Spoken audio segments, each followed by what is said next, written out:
Hello and welcome to day 65 of Immerse. When Jesus had finished telling these stories and illustrations, he left that part of the country. He returned to Nazareth, his hometown. When he taught there in the synagogue, everyone was amazed and said, "Where does he get this wisdom and the power to do miracles?" Then they scoffed. "He's just a carpenter's son, and we know Mary, his mother, and his brothers, James, Joseph, Simon, and Judas. All his sisters live right here among us. Where did he learn all these things?" And they were deeply offended and refused to believe in him.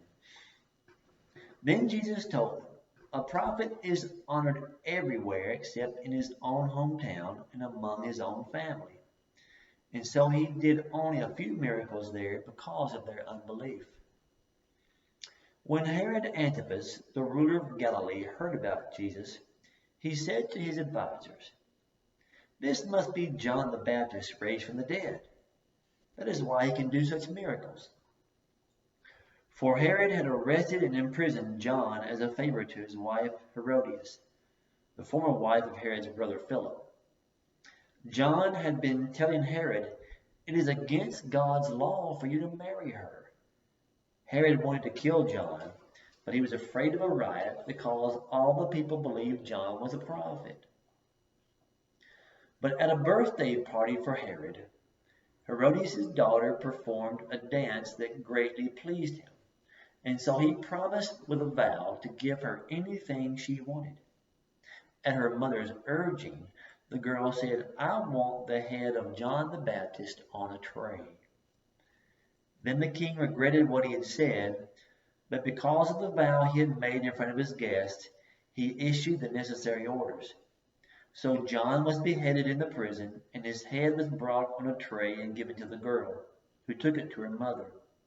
Later, John's disciples came for his body and buried it.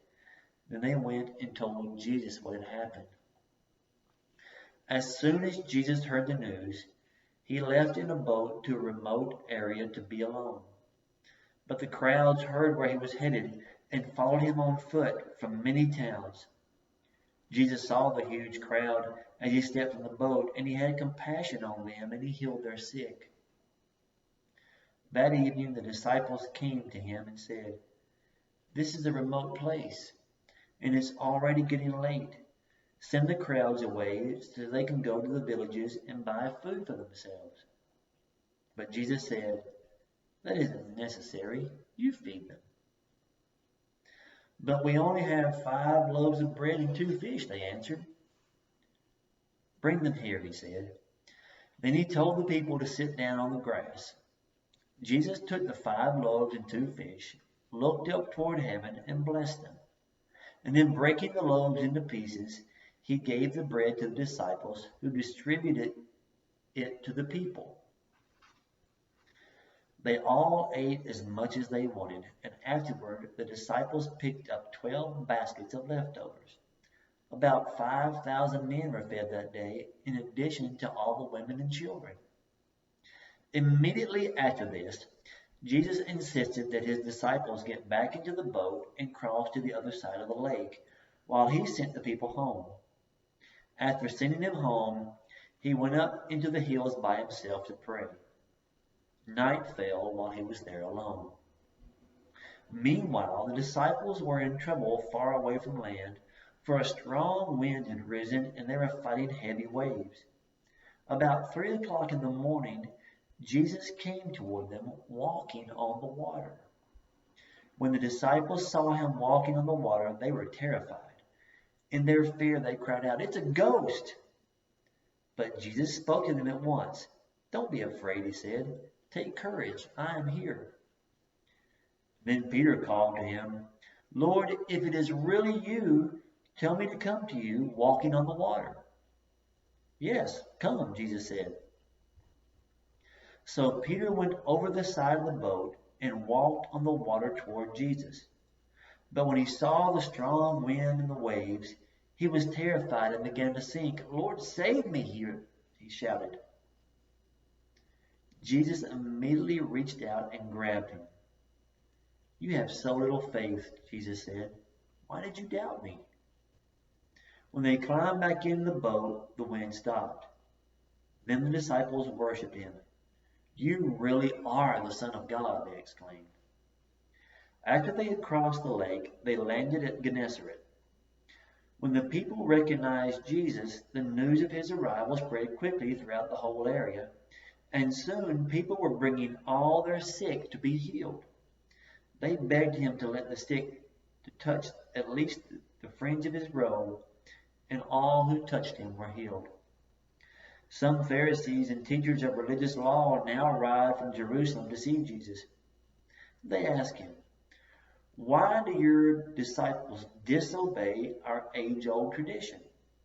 For they ignore our tradition of ceremonial hand-washing before they eat. Jesus replied, "And why do you, by your traditions, violate the direct commandments of God?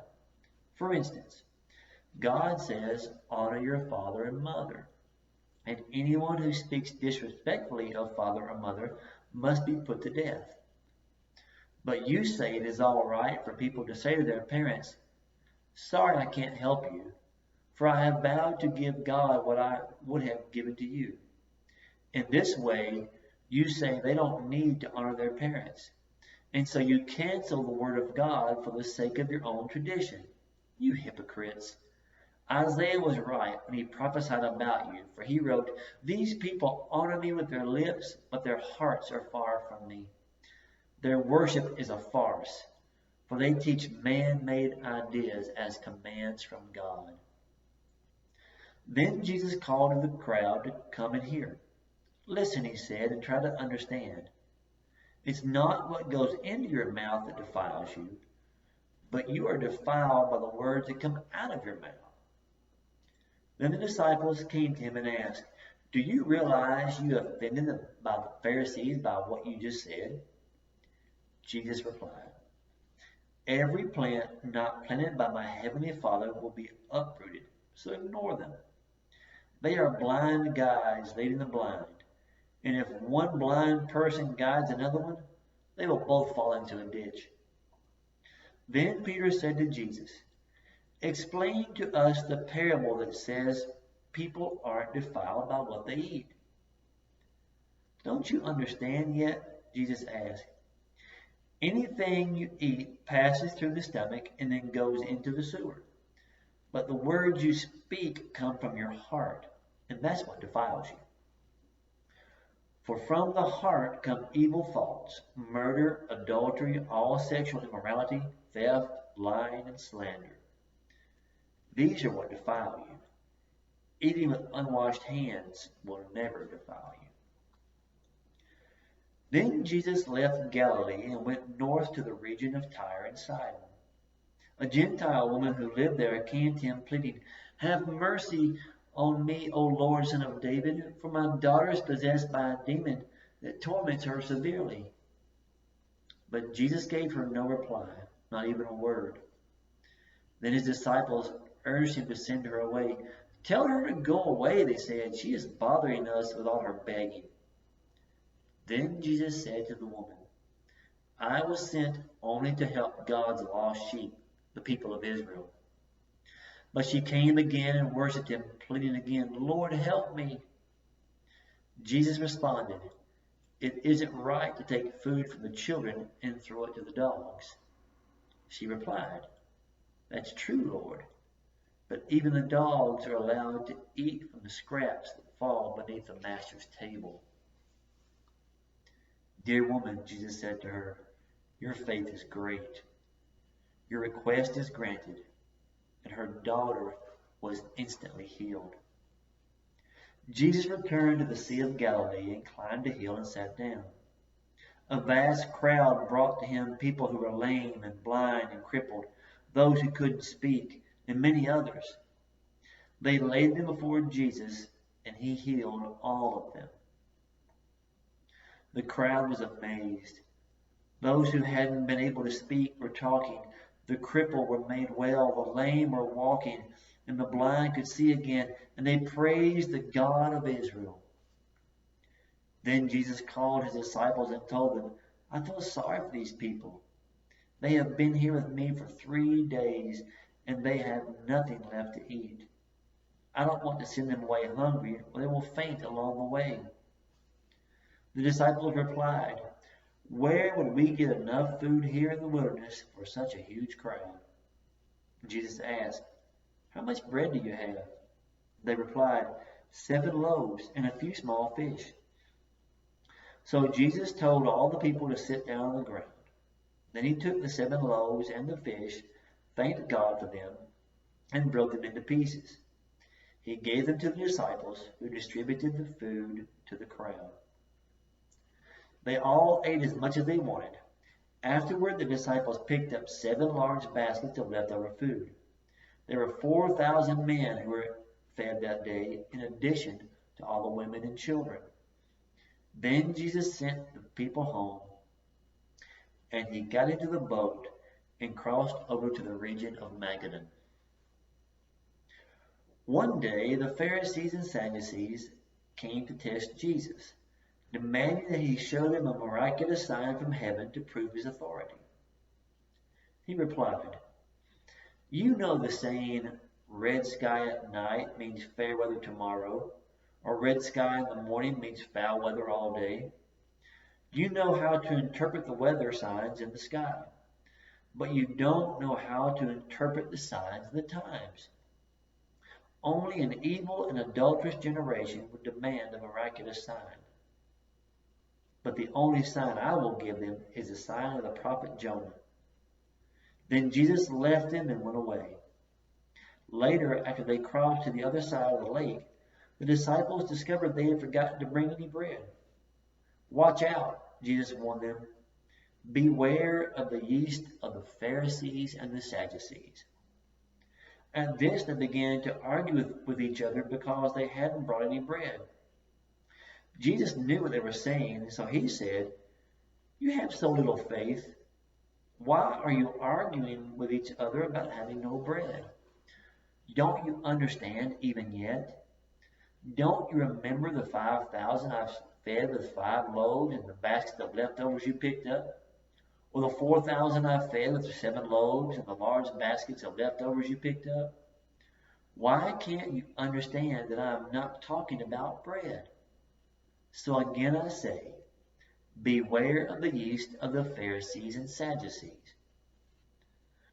Then at least they understood that he wasn't speaking about the yeast in bread, but about the deceptive teaching of the Pharisees and Sadducees. When Jesus came to the region of Caesarea Philippi, he asked his disciples, "Who do people say the Son of Man is?" "Well," they replied, "some say John the Baptist, some say Elijah, and others say Jeremiah or one of the prophets." Then he asked them, "But who do you say that I am?"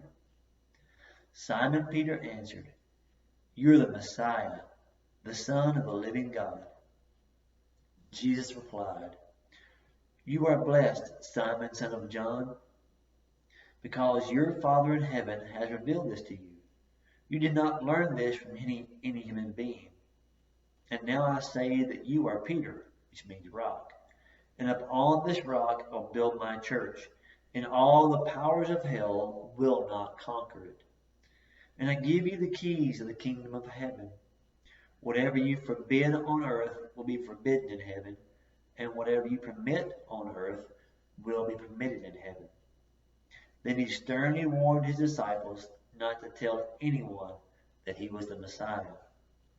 From then on, Jesus began to tell his disciples plainly that it was necessary for him to go to Jerusalem, and that he would suffer many terrible things at the hands of the elders, the leading priests, and the teachers of religious law. He would be killed, but on the 3rd day he would be raised from the dead. But Peter took him aside and began to reprimand him for saying such things. "Heaven forbid, Lord, that this will ever happen to you." Jesus turned to Peter and said, "Get away from me, Satan. You are a dangerous trap to me. You are seeing things merely from a human point and not from God's."